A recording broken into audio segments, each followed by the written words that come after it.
Delmore Schwartz, the American poet, his work and his life have always fascinated me. He did not write a great deal, but what he wrote was always technically very perfect. And in his best poem, which I'm going to read now, there is an immortality. Schwartz is not of the stature of Ezra Pound or Eliot, but he is still an immensely important poet. Many years ago, 35 years ago, I bumped into Geoffrey Hill, now Professor of Poetry at Oxford, in the Department of English at Leeds University, where he was Professor of English. And both of us shared our enthusiasm for Schwartz's selected poems. And this poem seems to me his best. There is a wonderful sense of learning, but learning born very lightly and entirely assimilated into the poem.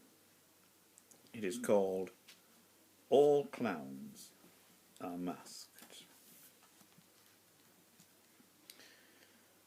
All clowns are masked, and all personae flow from choices, sad and gay, wise, moody and humorous are chosen faces, and yet not so.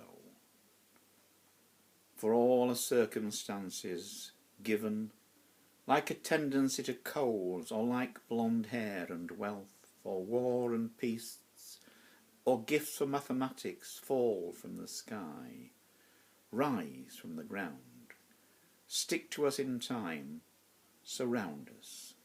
Socrates is mortal.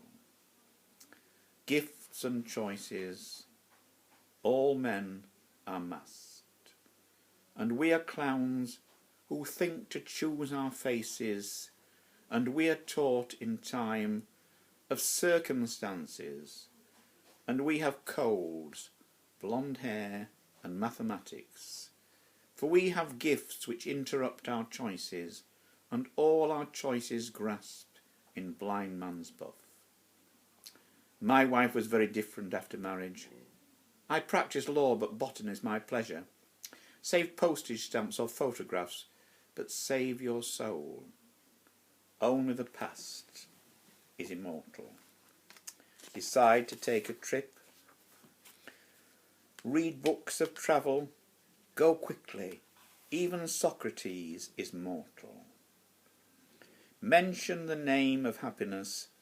It is Atlantis, Ultima Thule, or the Limelight Cafe or Heaven.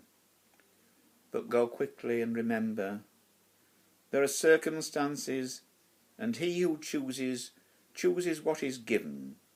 He who chooses is ignorant of choice. Choose love, for love is full of children, full of choices. Children choosing botany, mathematics, law and love, but still full of choices, so full of children, and the past is immortal, the future inexhaustible. I was reading this from Matheson's Oxford Book of American Verse. It is considered this was superseded by Ellmann's New Oxford Book of American Verse, but I much prefer Matheson's because the later book by Ellmann has gone over in many senses to the poetry of John Ashbery. Ashbery to me is a disaster. In Ashbery was made famous simply because the Professor Harold Bloom decided he was a genius.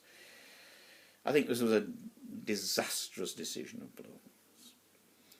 We're talking here of language poetry. The word language is split up by hyphens. This comes from Elder Olson, and to me, this is poetry that is based not on the rhythms and the metres of poetic form, but much more on the idea somehow that the way you lay words out on a page textually, with no reference to rhythm or metre or rhyme or anything, is somehow superior to all other kinds of poetry.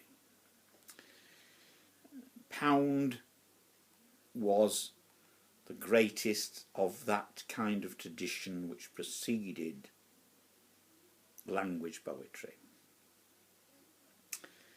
And this, to me, this ending of the greatness of Pound was a disaster. One other poet, though not great, but still important, at least in one poem, was Anthony Hecht. And he probably only wrote one really important poem, which was an ironic poem based on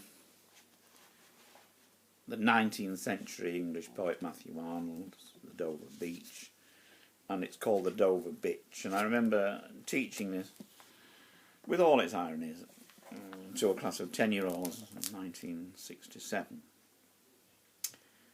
The Dover Bitch by Anthony Hecht. So there stood Matthew Arnold and this girl with the cliffs of England crumbling away behind them. And he said to her, "Try to be true to me, and I'll do the same for you, for things are bad all over," etc., etc. Well now, I knew this girl. It's true she had read Sophocles in a fairly good translation and caught that bitter allusion to the sea. And all the time he was talking, she had in mind the notion of what his whiskers would feel like on the back of her neck. She told me later on that after a while she got to looking out at the lights across the channel and really felt sad, thinking of all the wine and enormous beds and blandishments in French and the perfumes. And then she got really angry to have been brought all the way down from London and then be addressed as a sort of mournful cosmic last resort. Is really tough on a girl, and she was pretty. Anyway, she watched him pace the room and finger his watch chain and seemed to sweat a bit, and then she said one or two unprintable things. But you mustn't judge her by that. What I mean to say is, she's really all right. I still see her once in a while, and she always treats me right. We have a drink and I give her a good time, and perhaps it's a year before I see her again, but there she is, running to fat, but dependable as they come, and sometimes I bring her a bottle of Nuit d'Amour.